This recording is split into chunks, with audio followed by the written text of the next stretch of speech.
we are in week 5 of the 12-week starting over program. For those of you who are just tuning in, I am doing a 12-week starting over series that we developed with all of our employees. And week over week, we have a topic, and I have dedicated myself to jumping on this platform weekly and sharing a highlight of what the topic is with a homework assignment so you can follow along or suffer along, however you want to look at it, because some of these homework assignments do have you look inward and get present and really start to address some potentially undesirable behaviors or habits you may have. So it's never butterflies and like rainbows, and it's not always a great time to work on yourself. That is for sure. That's why you see things all the time that talk about how important it is to get uncomfortable. And for me, as somebody in recovery from drugs and alcohol, it was really difficult to get still and look inward and face my realities. And so 3.5 years ago, when I decided to give up alcohol, I had to learn how to crawl again. I had to learn how to walk again, how to communicate. I had to rediscover who I was. That first year was really, really difficult because I was standing in this gap. I was in this gap of, okay, I can't hang around these places and these friends anymore, but I am not interested in those places and those friends because it doesn't look appealing to me. It looked boring and lame. So I was standing in this gap that felt very lonely. So I created this 12-week starting over series to help others who may be standing in that gap, whether it be from a divorce or a job loss or a grief journey. Whatever it may be, we all at some point in our lives go through a transition that feels uncomfortable.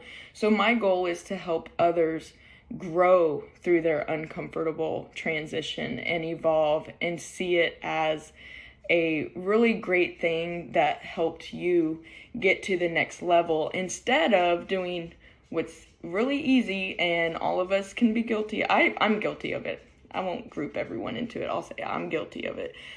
Stewing in that resentment or anger or feeling like a victim. And that's what I really want to help you do, is reclaim your power, get reconnected to your inner child, and remember the hope that your inner child had, that you could reach your full potential. So week 5 is all about the content you consume. So when I first got sober, I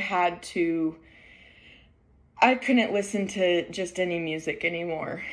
Some of the songs were very triggering for me because all it took was a song that took me back to a memory of doing drugs, selling drugs, or being drunk or partying, and then there it went. The craving set in.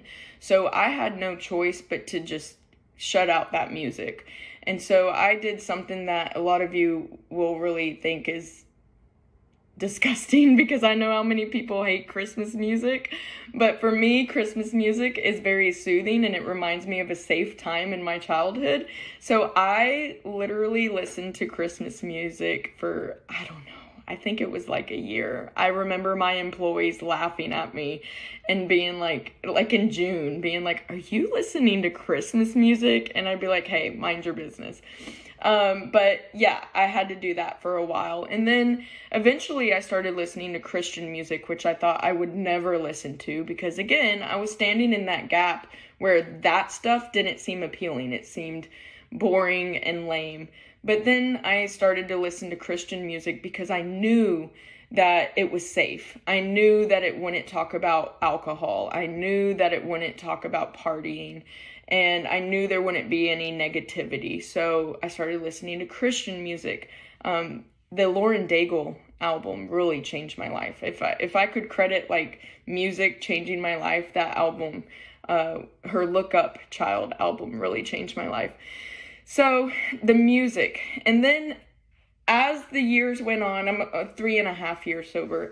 Every year, I add different things. So everything that I'm going to suggest to you, know that this didn't happen just overnight. Like, I got into recovery, so let me change everything. It was one step at a time, one day at a time, where I started to realize, okay, I can add something else to my toolbox. I can add something else now, because everything at once is very overwhelming.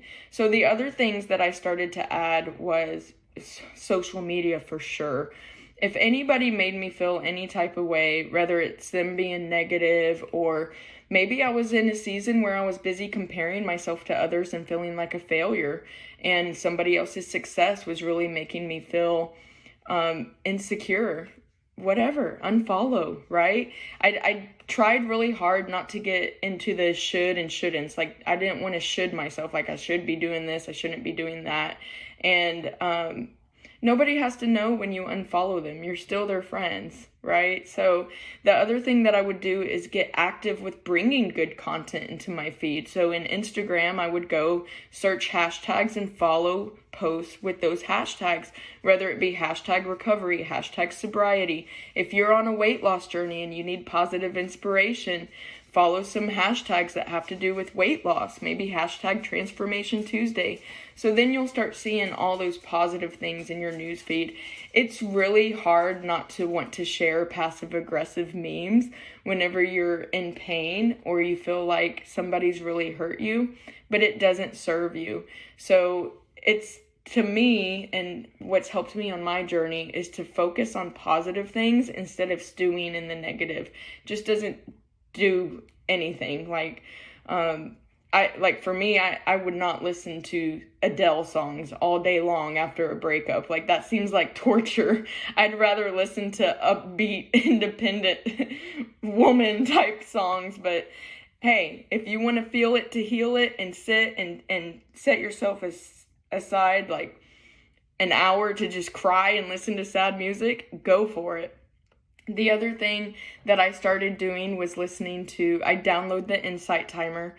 I hate throwing the word meditation at anybody who's new in their recovery journey, because anytime somebody brought that up to me when I was in my first year of recovery, I couldn't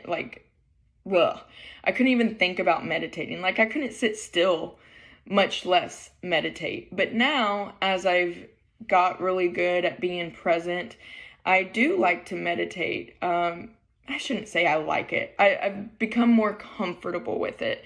And one of the things that I started to do, even though it seemed silly, is I would look for I am affirmations on the Insight Timer. And it's really weird. I still think it's kind of weird. It's like this little beat in the background, like, and it's just saying these like really great I am affirmations. And even though I felt silly doing it, I kind of faked it till I made it. Like, I'd listen to it every morning getting ready for work. It's a 15 to 20 minute I am affirmation. And I found that I started changing the way I talk to myself. I'd walk by the mirror and my old self would always want to say something negative, like, oh, you're so fat. And so instead of saying, oh, you're so fat, I'd be like, you're so fabulous. You're so fabulous, Cheri. Like, it really changed the way I talked about myself. And guess what happened after that? It changed the way I talked to other people and the way that I viewed them. It is so true when they say you can't love others until you love yourself. That's what they mean. That's what it means at its core. Like, really, if you can't treat yourself well and if you can't show up for yourself, of course you're not going to be able to show up for others. So to wrap up week 5, obviously these videos can only be 10 minutes long, so it's hard for me to cram it all in. But your homework is make a list of all the potentially negative content you consume, even if it's trash TV. Try to replace one of those things with something positive. Just start with one. It's that simple. Like, maybe it's even change, instead of listening to a certain type of music on your way to work, maybe change it to an I am affirmation, or maybe change it to a podcast or a sermon. I know for me, Joyce Meyer's sermons are really, I like her because she's so vulnerable and transparent about her background and how she's overcome things and forgive others. And then also social media hashtags. So week 5, change the content you consume. As always, feel free to message me if you have any questions. I try to get to them. Have a great day. Bye.